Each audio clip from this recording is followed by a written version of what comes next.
seas coqueta, porque los hombres son muy malos. Prometen muchos regalos y lo que dan son puros palos. Su mamá dijo a Marieta, deja ya la pretensión, déjate crecer el pelo y el vestido tan rabón, porque la mujer que tiene el vestido tan cortito, cuando llega hacia agacharse se le mira muy bonito.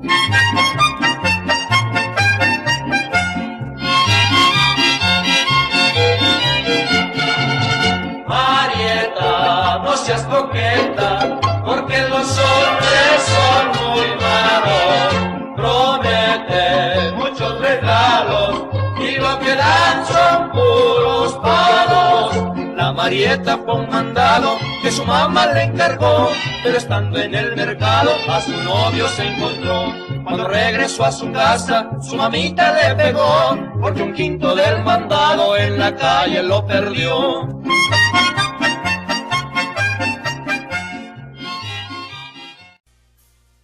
La Revolución Mexicana, también conocida como la Gran Revolución, fue la primera revolución social del siglo XX, que su etapa o fase armada duró de 1910 a 1920. La revolución empezó con una rebelión en contra de la dictadura de Porfirio Díaz, que ya tenía más de 30 años en el poder. El movimiento fue liderado por el intelectual y teorista político Francisco I. Madero, que con su lema "Sufragio efectivo, no reelección", cristalizó el descontento alrededor del país en contra del dictador Díaz. Esta fase terminó con Díaz retirándose en exilio en París y Madero ganando elecciones democráticas en 1900. Tras la caída del régimen de Díaz, en la sucesiva lucha de fuerzas que tomaron al poder, poco se hizo en cuanto a políticas educativas. Tanto Madero como Huerta mantuvieron la estructura política, administrativa y organizacional del Estado y por lo tanto no impusieron un modelo de país.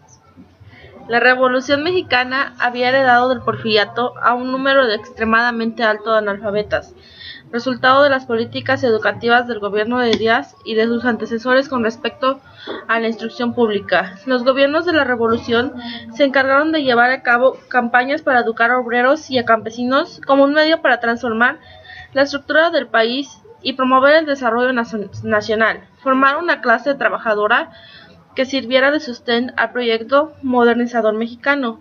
La mayor parte de estas ideas tomaron cuerpo jurídico en el artículo 3 de la Constitución de 1917, el cual sufriría varias modificaciones para ajustar su contenido a la situación predominante. Educación en la época de la Revolución Mexicana. Sin embargo, durante la administración de Carranza se consideró que la educación pública debía quedar a cargo de los municipios y se suprimió el Ministerio de Instrucción Pública. Esto generó más problemas de los que pretendía resolver al hacer la labor educativa una labor municipal. Se pretendía que el poder que daba educación estuviera más cercano al fenómeno del educando. Sin embargo, el que esto funcionara requería de una movilización de recursos que los municipios no tenían, y esto hizo insostenibles las escuelas, y por ello se tuvieron que cerrar muchas de ellas. Una de las más importantes acciones que se llevó a cabo para organizar la educación en México fue la creación de la Secretaría de Educación Pública, SEP, en el régimen de Álvaro Obregón, que había sido suprimida en el gobierno de Carranza.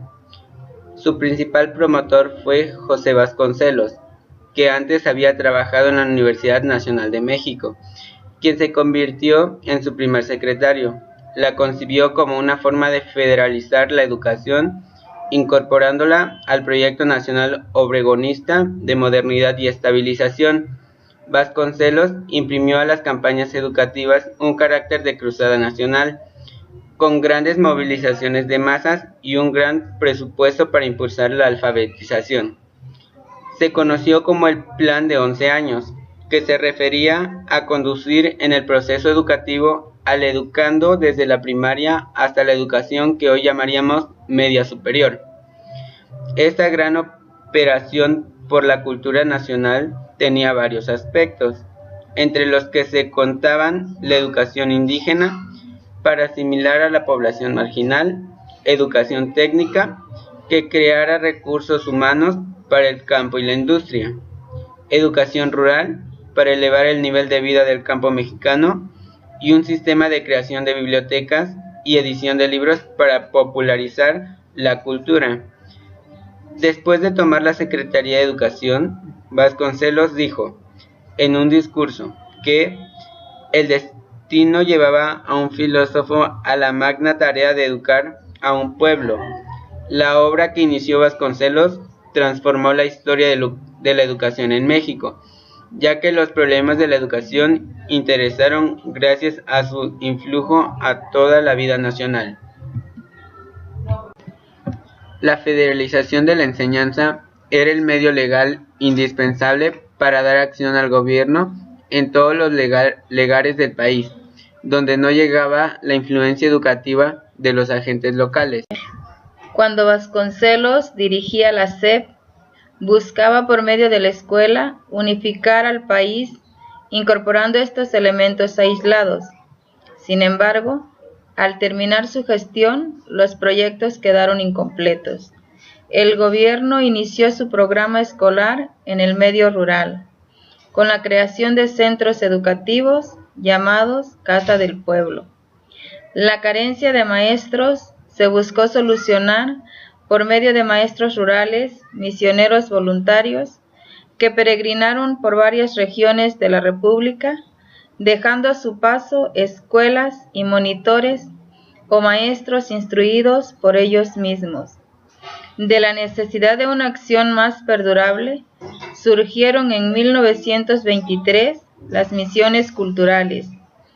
Cada misión estaba integrada por un grupo de maestros con diversas habilidades y conocimientos que impartían cursos breves en diferentes poblaciones, preparando maestros dentro de las mismas comunidades, como gobiernos de calles, creación del Departamento de Escuelas Rurales, reorganización de la Escuela Nacional de Maestros, instauración de la educación secundaria, modificación del artículo 3º debido a la Guerra Cristera, alfabetización, educación en los gobiernos del Maximato, Ortiz Rubio y Abelardo L. Rodríguez. Gobierno de Lázaro Cárdenas. Cárdenas buscaba preparar una nueva clase de profesionistas y propiciar la cultura en el país. La SEP y sus 3 departamentos, escolar, biblioteca y bellas artes. Se creó el Instituto Nacional de Antropología e Historia, Instituto Nacional de Bellas Artes y el Instituto Nacional Indigenista. En lo que respecta a la educación superior, se fundó el Instituto Politécnico Nacional en 1937, que se propagarían más tarde con la fundación de los institutos tecnológicos regionales. En la educación socialista de Narciso Bastos, antes del gobierno de Lázaro Cárdenas, se modificó el artículo 3º, impulsó a la educación de campo, la construcción de edificios escolares en áreas urbanas y rurales. En la educación indígena, los maestros bilingües de la educación socialista se exigía un aprendizaje, no una enseñanza.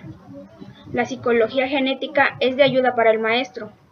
Moisés Sáenz hizo la creación de las escuelas secundarias y Ezequiel Padilla con la ley de escalafón e inamovilidad.